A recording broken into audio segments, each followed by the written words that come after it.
Presenting the classics of Sam P. Chaladurai. Sam P. Chaladurai அவர்களின் போதனை களஞ்சியத்திலிருந்து மனம் புதிதாக பற்றி சில காரியங்களை சொல்கிறேன். முதலாவது காரியம், இந்த மனம் புதிதாக குறித்து முதலாவது காரியம் என்ன என்று சொன்னால், நிறைய தப்பான எண்ணங்களால் நம்முடைய மனம் நிறைந்திருக்கிறது. நம்முடைய அறிவு அநேக நேரத்தில் தவறான பாதையில நம்முடைய அறிவை செலுத்திக் கொண்டிருக்கிறோம். எண்ணங்கள் தவறான பாதையில போய் கொண்டிருக்கிறது.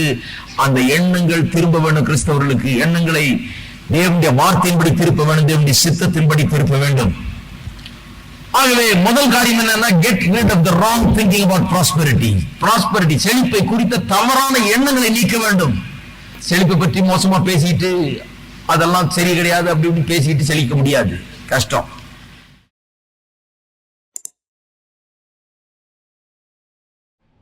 இரண்டாவது காரியம், செழிப்பு என்பது தேவனுடைய சுவாபத்திலேயே இருக்கிறது. prosperity is part of God's nature. Therefore prosperity must be part of your thinking.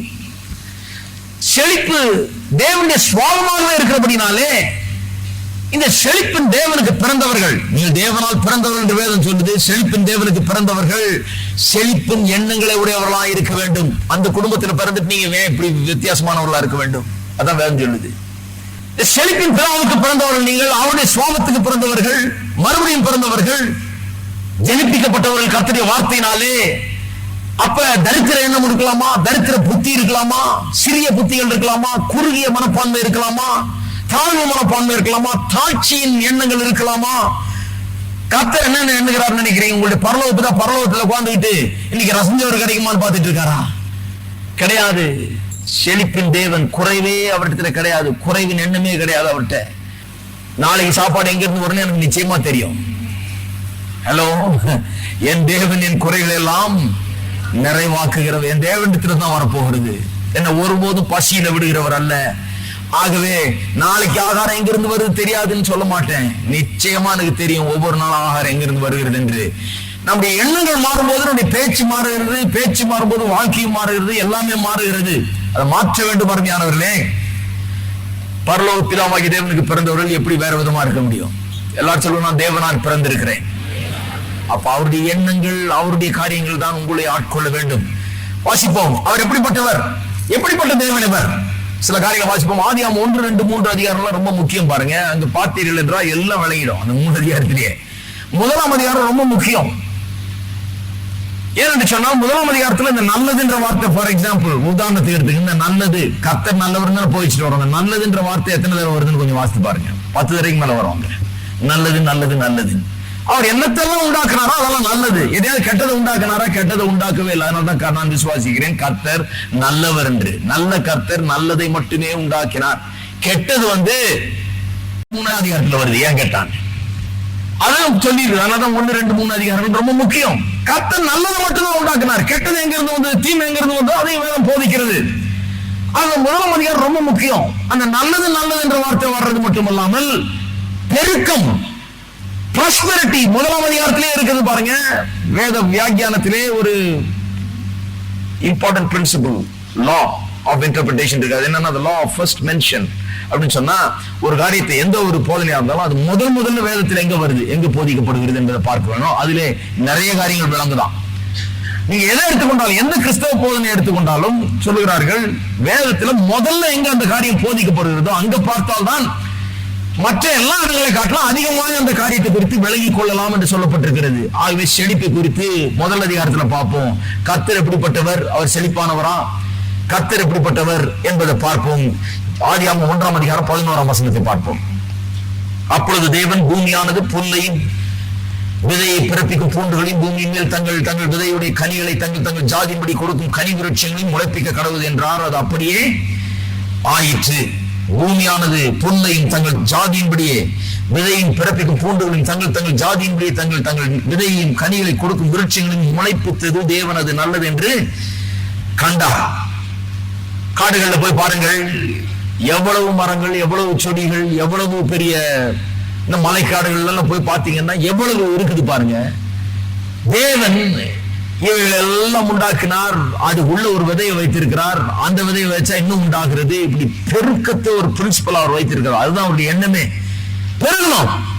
சும்மா அந்த ஒரு மரத்தை வச்சுக்கிட்டு இதுலயே சாப்பிட்டு இருக்கிற போதும் உனக்கு அப்படின்னு சொல்லல. அதுலயே விதைய வச்சிருக்கேன், வேணா விதைச்சா நிறைய வரும், எவ்வளவு வேணுமோ நீ விதைச்சுக்க, முழு உலகத்தையும் உங்ககிட்ட கொடுக்குறோம், முழு உலகத்தையும் விதைச்சுக்கோ அப்படின்ட்டாரு. அப்படிப்பட்ட ஒரு தேவன். பெருக்கம் தான்.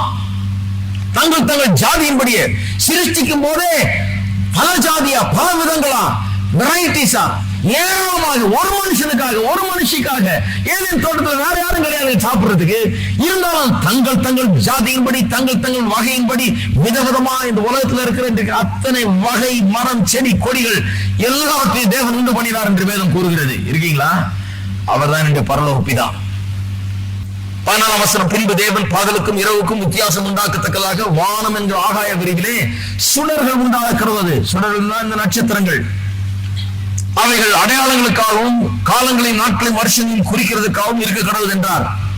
நட்சத்திரங்களை பார்த்திருக்கீங்களா? தேவன் அதான் ஆபிரகாமை கூப்பிட்டு சொன்னா, இங்க வா உனக்கு வழிக்கு சொல்றேன். அவன் சொல்றான், ஒரு பிள்ளை கூட இல்லையே எனக்கு, ஒரு பிள்ளை கூட இல்லையேன்றது புத்தியை மாத்துறதுக்காக அவனை கூப்பிட்டாருங்க. வெளியே வா வீட்டை விட்டு. உள்ளேயே உட்காந்துட்டு கூரையே பார்த்துக்கிட்டு கூட இருக்க அந்த பாட்டியம்மாவே பார்த்துட்டு இருந்தா எப்படி பிறக்க போகுது குழந்தை? வெளியே வாழ்ந்தாரு. வெளியே வந்து இந்த கூரைக்கு வெளியே வந்து இந்த கூரை வரைக்கும் தான் புத்தியே போகுது பாரு. அதனால கூரை வரைக்கும் தான் திங்க் பண்ண முடியுது. இந்த கூரைய பாக்குற, அப்புறம் அங்க பாக்குற, செவத்தை பாக்குற, இங்க செவத்தை பாக்குற, 4 செவரு மேல கூரை, வேற எதுவும் தெரிய மாட்டேங்குது. கத்திர எப்படி தெரிஞ்சு வான்னாரு. நேரத்துல நட்சத்திரங்களை பாருங்க. நட்சத்திரம் எண்ண முடியுமா? இந்த நட்சத்திரத்தை போல உன்னுடைய சந்ததி இருக்கும். அவன் அப்படியே எலிவேட் பண்றாரு. அவனுடைய எண்ணங்களை வித்தியாசமாக்குகிறார். நட்சத்திரத்தை போல உன்னுடைய சந்ததி இருக்கும். திங்க் பண்ண வித்தியாசமா. உனக்கு வித்தியாசமான எண்ணங்களை தர, நான் தான் அதை வச்சேன். எத்தனை நட்சத்திரம் எண்ண முடியுமா? முடியாதுன்றான். அப்படிதான் உன்னுடைய சந்ததி இருக்கும். எண்ண முடியாத திரள் ஜனங்கள் உன்னுடைய சந்ததியில் இருப்பார்கள். ஆவிக்குரிய சந்ததியும் சரி, சரீர பிரகாரமான சந்ததியும் சரி, ஜன திரளா இருக்கும் என்று கர்த்தர் அவனுக்கு வாக்கு பண்ணுகிறார். இருக்கீங்களா? திரட்சி, பெருக்கம், ஆசீர்வாதம், செழிப்பு முதல் அதிகாரத்திலே இருக்குது. காமிச்சிட்டு வரேன். 20ஆம் வசனம் வாசிப்போம். பின்பு தேவன் மீண்டும் ஜீவ ஜந்துக்களையும் பூமியின் மேல் வானம் என்கிற ஆகாய விரைவிலே பறக்கும் பறவைகளையும் ஜலமானது திரளாய் ஜனிப்பிக்க கடவுள். இங்க திரளாயினே சொல்லிடுச்சு. மற்ற இடம்லாம் இம்ப்ளாய்டு. மற்ற இடத்துல அப்படியே உள்ள இருக்குது திரளாய் என்ற வார்த்தை. வகை வகையாக அது ஜாதியின்படி உண்டாக கடவுள்னாருன்னா அதுல இருக்குது. திரளாய்ங்கிறது ஏராளமா உண்டாகட்டும்னு அர்த்தம்.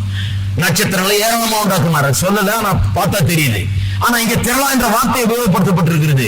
நீங்கும் ஜீவ ஜந்துக்களும் பூமியின் மேல் வானம் என்கிற ஆகாய விரைவிலே பறக்கும் பறவைகளையும் ஜலமானது திரளாய் ஜலப்பிக்க கடவுது. அடுத்த பாருங்க, தேவன் மகா மச்சங்களையும் ஜலத்தின் தங்கள் ஜாதியின்படியே திரளாய் ஜனிப்பிக்கப்பட்ட, திருப்பியும் திரளாய் ஜனிப்பிக்கப்பட்ட சகலவித நீர்வாழ் ஜந்துக்களையும் சிறவான ஜாதியான சகலவித பட்சிகளையும் சிருஷ்டித்தார். தேவன் அது நல்லது என்று கண்டார். 22 தேவன் அவளை ஆசீர்வதித்து, எதை ஆசீர்வதித்து? இந்த ஜலத்தில் உண்டாயிருக்கிறவைகளையும் வானத்தில் பறக்கிற பறவைகளையும் இவையெல்லாம் ஆசீர்வதித்து அவர்கள் ஒரு ஆசீர்வாதம் பண்றாரு பாருங்க. சொல்லுகிறார், நீங்கள் பலுகி பெருகி. எல்லாரும் சொல்லுங்க, பலுகி பெருகி. அவர் நேச்சரே அப்படிதான். அவர்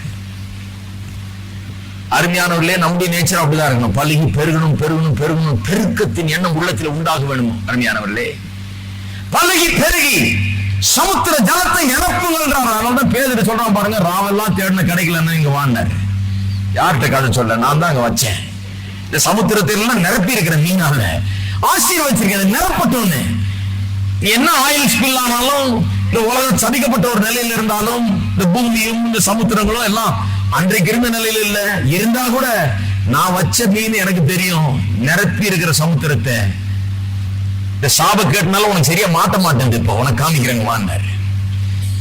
வலையை எங்க போடுனார். போட்டா அவனுக்கு எங்க இருந்து வந்ததுன்னு தெரியல மீன். நீங்க நினைக்கிறீங்களா கர்த்தர் சிருஷ்டித்தாருன்னு? கிடையாது. அங்கதான் இருக்குது மீன். சாபத்தை விரும்பினால் சாபம் அவனுக்கு வந்தது. ஆசீர்வாதத்தை விரும்பாம போனா தூரமா போனது மாதிரி மீன்லாம் தூரமா போயிடுச்சு கொஞ்ச நேரத்துக்கு முன்னாடி. இப்ப மீன்லாம் கிட்ட வருது. அங்க இருக்க மீன்லாம் இவனை தேடிட்டு வருது. நீ பட்டணத்தில் ஆசீர்வதிக்கப்பட்டிருப்பாய், வெளியிலும் ஆசீர்வதிக்கப்பட்டிருப்பான்னா லிட்டரலா அதனுடைய மீனிங் என்னன்னா, பட்டணத்துல ஆசீர்வாதம் உன்னை துரத்தி கொண்டே பின்னால வந்து உன்னை பிடிக்கும். நீ எங்க போறியோ அங்க வரும். ஒன்னு ஆசீர்வாதத்தை தேடிட்டு ஓட சொல்லல. ஒரு உபவாச கூட்டமா ஓடி போய் ஆசீர்வாதம் தேடுறது. கர்த்தரை ஆசீர்வதிப்பா, சோறு ஜெபம் பண்ணுங்க, எப்படியாவது கர்த்தருடைய ஆசீர்வாதம் தேடிட்டு இருக்காங்க ஜனங்க. எங்கெல்லாம் தேடி எப்படியெல்லாம் ஆசீர்வாதத்தை பெறணுமோ அப்படியெல்லாம் தேடி தேடி தேடி ஜனங்க அலைஞ்சு கொண்டிருக்கிறாங்க ஆசீர்வாதத்துக்காக. வேதம் உங்களை அலைய சொல்லல ஆசீர்வாதத்துக்காக. நீங்கள் தேவனுடைய சித்தத்தை அறிந்து கொண்டால் மனம் மாற்ற மாற்றப்பட்டால், மனம் புதிதானால், மனம் மறுரூபமானால், உங்களுடைய எண்ணங்கள் மாறுமானால், தேவனுடைய ஆசீர்வாதங்கள் உங்களை விரட்டி விரட்டி விரட்டி எங்க போனாலும் பின்னாலே வந்து பிடித்து உங்களை மேற்கொள்ளும், உங்கள் மீது வந்து பலிக்கும் என்று வேதம் கூறுகிறது. இருக்கீங்களா? இவங்க கஷ்டமான விதத்துல ஆசீர்வாதம் தேடுறேன். நான் உபவாசம் இருந்து கத்திரி ஆசீர்வாதத்தை தேடுறேங்க.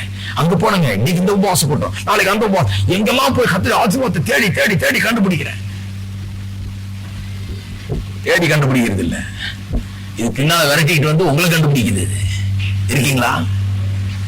அதான் பேதுருட்ட சொன்ன, நீங்க வாப்பா, யார்கிட்ட கதை சொல்ற, மீன் இல்லன்றியா? அது எப்படி இல்லாம போகும்? எல்லா மீன் எனக்கு தெரியும், ஆசீர்வச்சிருக்கிறேன், நிரப்ப சொல்லி இருக்கிறேன், சமுத்திரமே நிறைஞ்சிருக்குது. அருமையானவர்கள், நீங்க சொல்றீங்களா உலகத்துல பணம் இல்லைன்னு? பணம் இல்லைங்க, கொஞ்சம் தான் இருக்குது. இருக்கிற பணத்தை எல்லாம் பங்கு போட்டுட்டு இருக்கிறாங்க. எல்லாருக்கும் உலகம் தானே கிடைக்கும். கர்த்தர் சொல்றாரு, இல்ல, நான் வச்சேன், பூமியில தங்கத்தை வச்சேன், நான் வெள்ளியை வச்சேன், பொண்ணை வச்சேன், மரங்களை வச்சேன், செடி கொடியில வச்சேன், மீன்களை வச்சேன், வானத்துல நட்சத்திரத்தை வச்சேன். நீ கீழே பாரு, மேல பாரு.